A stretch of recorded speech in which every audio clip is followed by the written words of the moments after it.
Austin, Texas. Present day. Shattered remains of a coffee mug crunched beneath Ethan Cole's boots as he stepped deeper into the silence of what used to be his company's headquarters. The walls, once covered in whiteboards scribbled with product ideas, team goals, and customer feedback, now stood eerily blank. The motivational posters had been stripped down. Desks were either empty or abandoned mid-packing, as if employees had fled rather than moved out. The startup energy that once radiated through these walls had vanished, leaving behind only the hollow echo of footsteps and a silence heavy with betrayal. Ethan paused in the doorway of what used to be his corner office. It had always been modest glass walls, a standing desk, a few personal photos on the shelf, but it was the heart of his dream. The place where vision had turned into value, where sleepless nights turned into breakthrough mornings. Now it looked like any other vacated office. Dead. He stepped inside slowly, like a visitor at a crime scene. His eyes landed on the small dent in the wall where he'd once thrown a stress ball during a pitch gone wrong. A ghost of a smile passed over his lips. This place was everything, he muttered. His voice echoed slightly, bouncing off the bare walls, but then the smile faded. The ache in his chest returned, not because the business had failed. No, businesses fail every day. The real sting was in how it had failed. It was sabotage, and it hadn't come from a competitor, or a rogue investor, or a faceless hacker across the world. It came from his best friend, the man who had stood beside him through every major milestone, Nathan Rivers. The thought of that name made his jaw tighten. His fists clenched involuntarily. He didn't just betray me, he learned me. He became my sounding board, my co-strategist, my shield when things got tough. And then, when the moment was right, he stuck the knife in. Ethan turned to leave, taking one last look at the office. A few rays of late afternoon sunlight streamed through the windows, lighting up the dust in the air like glitter in a snow globe. Beautiful. Tragic. He closed the door behind him. 2 years earlier, when Ethan Cole lost his job at 31, it wasn't a tragedy, it was a challenge. He didn't spiral, didn't hit the bars or bury himself in Netflix. Instead, he went home, brewed the strongest coffee he could make, opened his laptop, and stared at a blank document titled Business Ideas.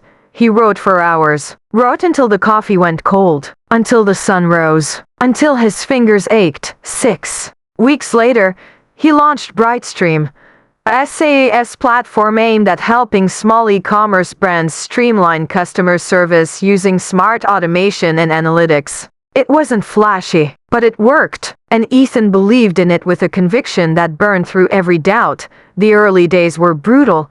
He worked from his one-bedroom apartment, using a stack of textbooks as a standing desk. He coded at night, pitched during the day, and spent weekends learning marketing from free YouTube videos. Most emails were ignored. A few replies came in, usually rejections, but eventually, one angel investor, Samantha Lang, a former eBay executive, saw the spark. She put in $50,000 with a note that read, "Because I believe in how obsessed you are." That investment changed everything.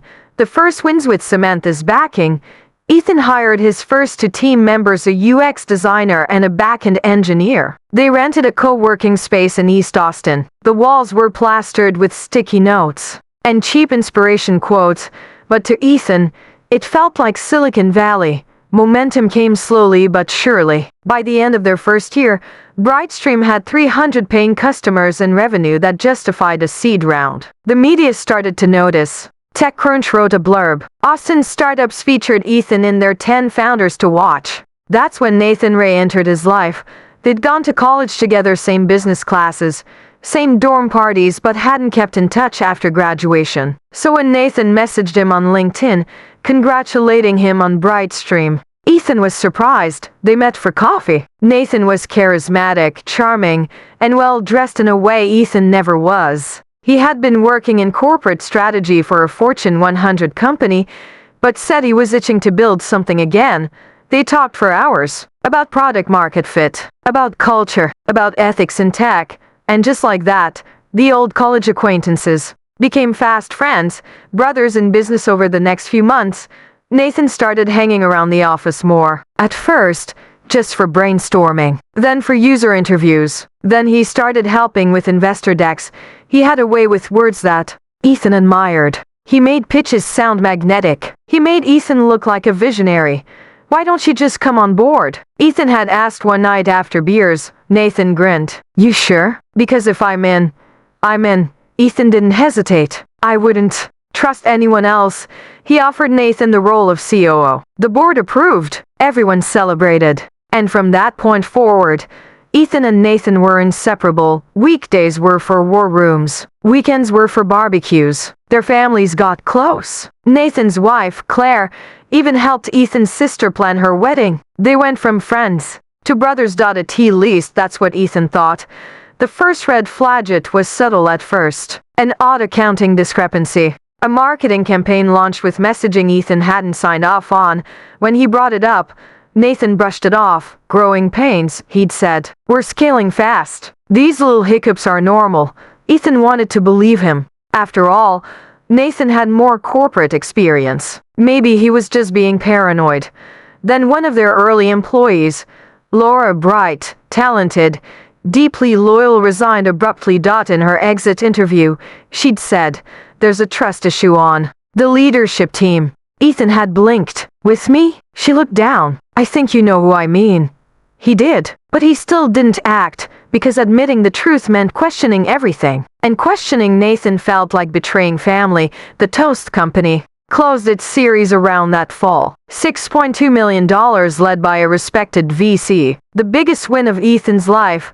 They held a rooftop party. All the investors were there. Champagne, string lights, speeches.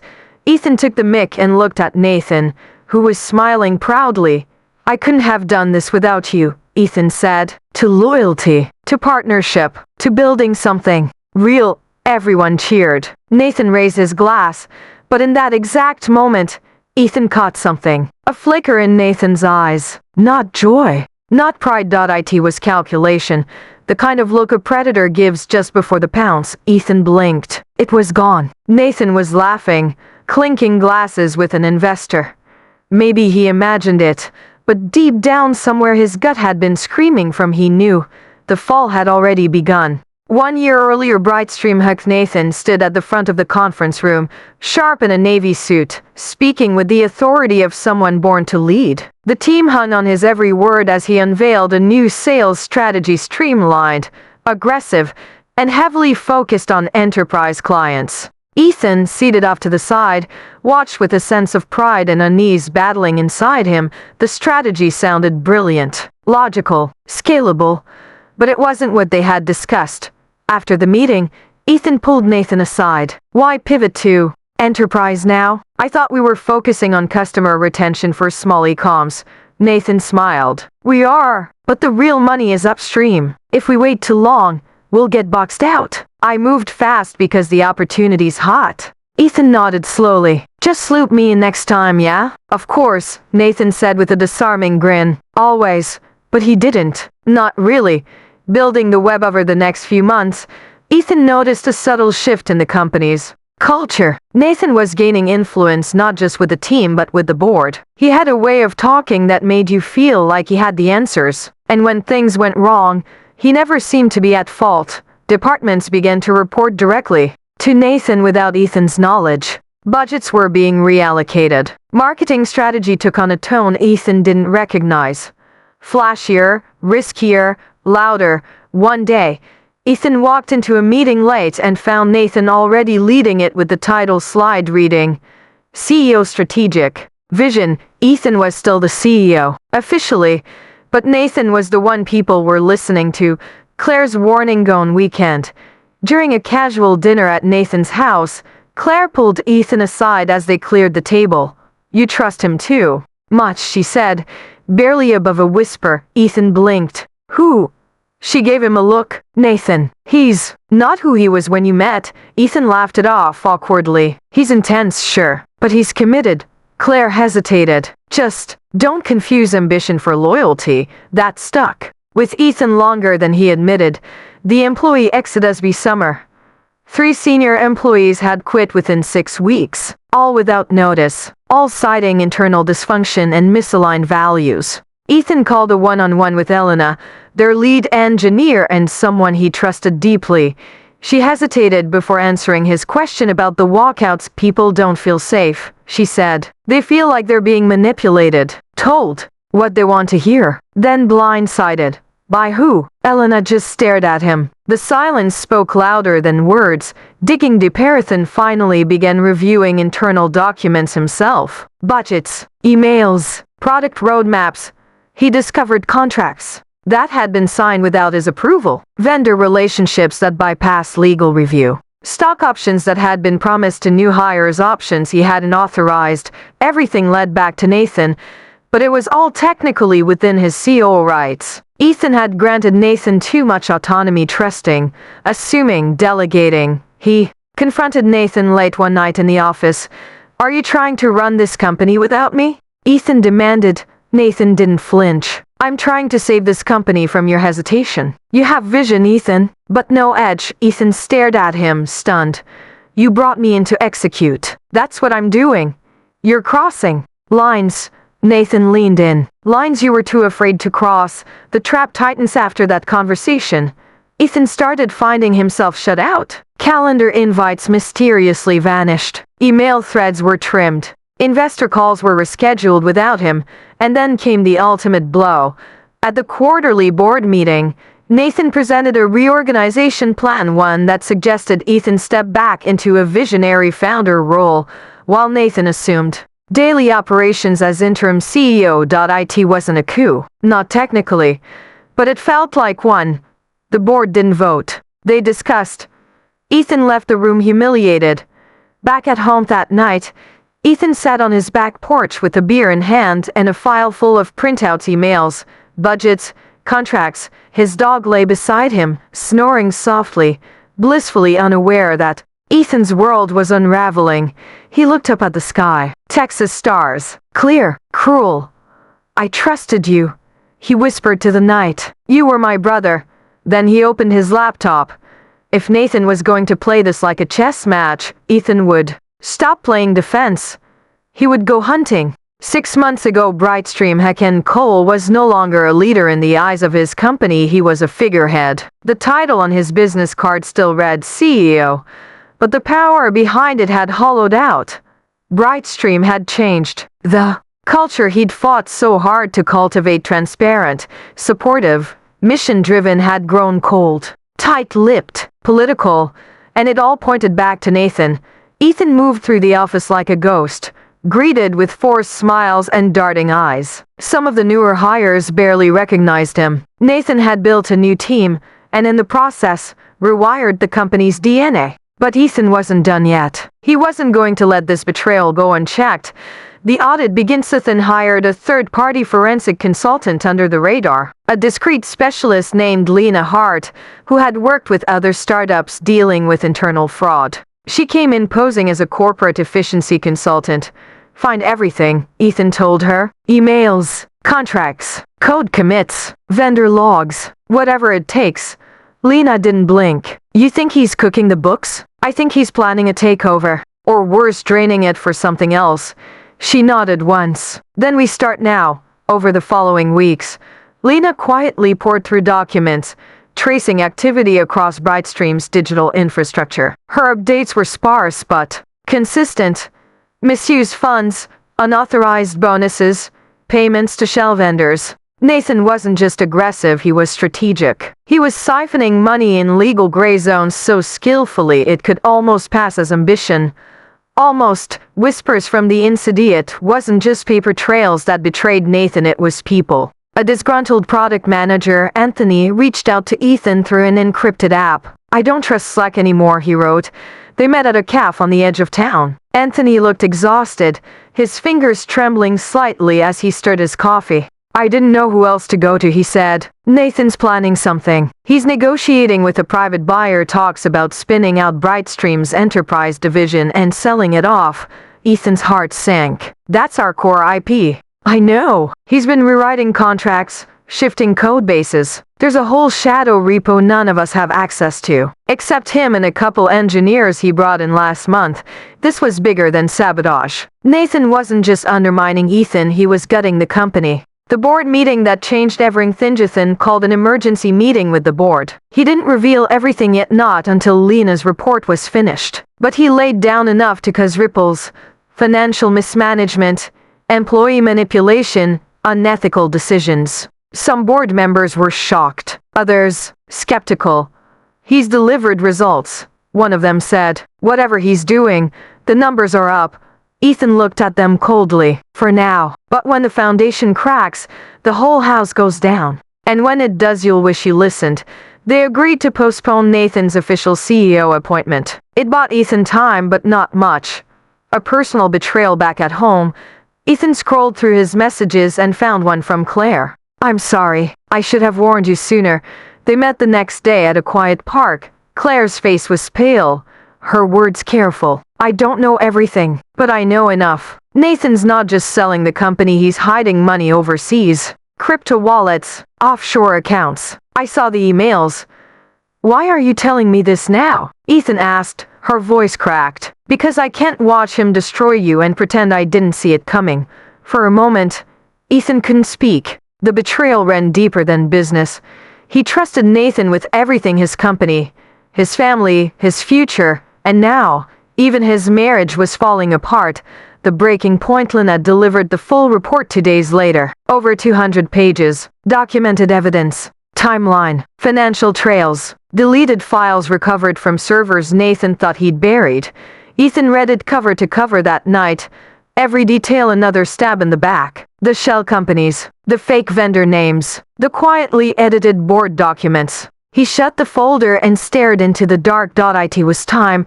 He couldn't fix this quietly. He needed to blow it wide open. But Nathan wasn't going to go down without a fight. 3 months ago, the confrontation. Ethan didn't call Nathan. He didn't send a text or request a meeting. He walked into Nathan's office unannounced with a leather folder in one hand and fury in his eyes. Nathan looked up from his desk, unfazed. "Ethan, this is a surprise." Ethan dropped the folder onto the desk. It landed with a heavy thud. Nathan opened it slowly, flipping through the damning pages. Lena's report, emails, financial statements, offshore wire transfers, and signed documents. His face didn't change. "You've been busy," Nathan said, calmly. "You've been stealing from me, from the company, from everyone who believed in us." Nathan leaned back. "No, Ethan. I've been saving us. You were stuck in the past. Your vision was dragging us down. I did what you couldn't. You betrayed me." Nathan stood. "You betrayed yourself the moment you stopped leading. I just stepped in to clean up your mess. I trusted you like family. Then maybe," Nathan said with a smile, "you should have paid closer attention to how family acts." Ethan's hands balled into fists. He walked out, but not before saying, "This ends now." The legal strike. Ethan's lawyers filed for an emergency board meeting and simultaneously sent cease and desist letters to every shell company Nathan had funneled money through. They issued subpoenas, froze accounts, and initiated internal audits. Under federal guidance, Brightstream's HQ became a war zone. Tense whispers, security escorts, closed-door conversations. Ethan took back his office. Nathan was suspended pending investigation. The fallout was fast and vicious. Several board members resigned. Investors panicked. The media caught wind. Startup star implodes after co-founder fraud. Ethan didn't hide. He gave interviews, shared facts, didn't play the victim. "This company was built on trust," he said in one, "and we forgot how fast trust can be weaponized." Nathan's counterattack. Nathan wasn't done.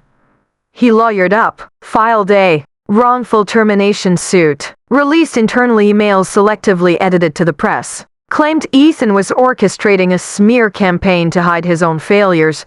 For a week, it worked. Blogs speculated, public trust wavered, but Lena's report was airtight. Claire gave a sworn affidavit, and one by one, former employees came forward with testimonials, anonymous tips, screenshots, backups. The narrative shifted. The courtroom reveal in court. The mask truly fell. Nathan's defense cracked under cross-examination. Documents he claimed were forged were confirmed authentic by metadata. His offshore accounts were traced. One of his secret vendors confessed to the scheme in exchange for immunity. Ethan sat in silence as Nathan's empire of deception crumbled, piece by piece. The final blow? A voice recording Nathan coaching an employee on how to bypass approval systems. When it played, Nathan's eyes flickered for the first time. Not with anger, but fear. Redemption court ruled in Ethan's favor. Nathan was found guilty of multiple counts of fraud, breach of fiduciary duty, and corporate sabotage. He faced criminal charges and civil penalties. Brightstream was battered, but not broken. Ethan issued a public letter of apology to his team, his investors, and most importantly to himself. I let trust blind me. I let loyalty silence my gut. Never again. He restructured the company, fired the toxic hires Nathan brought in, promoted those who stayed loyal, doubled down on transparency. He earned back his title not just by law but by leadership. The final encounter on the day Nathan was sentenced, Ethan stood outside the courthouse. Nathan was escorted in handcuffs. Head down, their eyes met one last time. And no words, only the silence of consequences. And in that moment, Ethan felt nothing but clarity. 1 month after the verdict, Brightstream HHE office felt unfamiliar, quiet, raw, stripped of illusions. But this time, Ethan wasn't walking through ruins. He was walking through soil freshly turned, ready for planting. The glass walls of the new conference room were no quotes, no framed photos, just open space and possibility. The toxic gloss Nathan left behind had been scrubbed clean. Ethan stood at the head of the table before a dozen remaining employees, some veterans, some freshly hired. All handpicked. This isn't a restart, he said. It's a rebuild. We're not pretending none of this happened. We're owning it, learning from it, and doing better. The room was silent, listening, believing. A new culture read first policy Ethan enacted. Radical transparency. Internal dashboards were opened to all employees. Salaries and budgets were visible. Team leads held weekly AMA Ask Me Anything sessions. Mistakes were logged openly, without fear. Trust wasn't declared anymore. It was earned, brick by brick. He hired an ethics advisor. He implemented whistleblower protections. He banned anonymous feedback, opting instead for brave, open conversation. Culture wasn't just fixed. It was forged. The product, Reimagine Eberderm 2.0, wasn't just about survival, it was about sharpening purpose. They retired the enterprise bloatware Nathan pushed and refocused on serving small to mid-sized e-commerce businesses, the ones Ethan had set out to help in the first place. He sat with engineers to refine the code himself. He met customers face to face, listening to their frustrations. The platform became leaner, smarter, more human. A new feature, Heartbeat, allowed companies to track customer satisfaction in real time using natural language analysis. It was simple, intuitive, and powerful, and it became the company's new flagship. Investors noticed, former clients returned, and this time, the success felt clean. Redemption in Publicethan was invited to speak at tech conferences, not as a visionary, but as a cautionary tale. He accepted. His keynote at South by Southwest was raw, unscripted. I was betrayed, yes. But I also allowed that betrayal to grow, because I wanted to believe comfort was safety. I thought friendship guaranteed integrity. It doesn't. The audience didn't cheer. They stood in quiet respect. In the months that followed, other founders reached out privately. Some had similar stories. Some were just afraid they might. Ethan didn't become a guru. He became a mirror. A conversation with Claire. It had been 6 months since they'd spoken. Claire reached out to meet, this time, on neutral ground. A quiet tea shop, far from the noise. I still think about everything, she said softly. Ethan nodded. So do I. I wasn't brave enough then. But I see what you did with it, with the pain. I admire it. Pain's only useful if it teaches, Ethan replied. She hesitated. Do you think he ever really cared? Ethan looked at his cup. I think he cared more about winning than about people, and that made him dangerous. She didn't disagree. They parted with a hug, not reconciliation, not closure, but mutual clarity. Looking forward in the 1-year anniversary of Nathan's arrest, Ethan stood on the rooftop of Brightstream's new headquarters. No speeches, no banners, just a quiet team dinner under string lights and stars. Elena raised a glass to starting over without forgetting where we started. They clinked glasses. Ethan looked around at the faces. Bruised, resilient, honest. This was no longer a company built on blind trust. It was built on hard truths, and in that, he finally found peace, not because the scars had faded, but because he knew he'd never ignore the pain again.